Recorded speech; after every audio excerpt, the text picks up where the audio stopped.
தாய் தமிழ் உறவுகளுக்கு வணக்கம். நடிகர் சூர்யாவுக்கு அமைச்சர் பதவி என்ற தலைப்பில் இந்த காணொலியை காண்கிறோம். நடிகர் சூர்யாவுக்கு அமைச்சர் பதவி.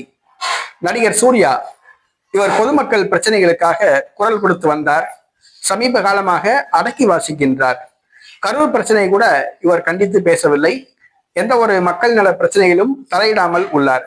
சூர்யாவுக்கு என்று தனிப்பட்ட செல்வாக்கு தமிழ்நாட்டில் உள்ளது. அவருக்கு குறிப்பிட்ட எண்ணிக்கையில் ரசிகர்கள் உள்ளார்கள். சூர்யா திமுகவுக்கு ஆதரவாக பிரச்சாரம் செய்யலாம் என்று கூறப்பட்டு வந்தது. திமுக சார்பில் பேச்சுவார்த்தை நடத்தப்பட்டு வருகிறது. சூர்யாவின் சொந்த ஊர் ஈரோடு மாவட்டம் கொங்கு மண்டலம், கொங்கு கவுண்டர் சமூகத்தை சார்ந்தவர். சூர்யாவை திமுகவில் இணைத்து பிரச்சாரத்திற்கு பயன்படுத்தினால் பலவீனமாக இருக்கும் கொங்கு மண்டலம் திமுக பலம் பெறும் என்று திமுக கருதுகிறது. ஆகவே சூர்யாவிடம் பேச்சுவார்த்தை நடத்தப்பட்டு வருவதாக கூறப்படுகிறது. சூர்யாவும் இதற்கு சம்மதித்துள்ளார் என்றும் கூறப்படுகிறது.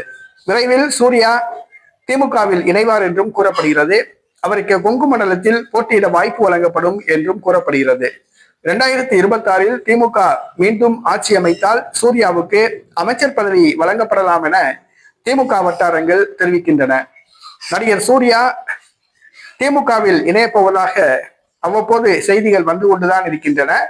ஆனால் சூர்யா தரப்பு இதற்கு எந்தவித பதிலும் சொல்லாமல் மௌனமாக இருப்பது ஆச்சரியமாக உள்ளது.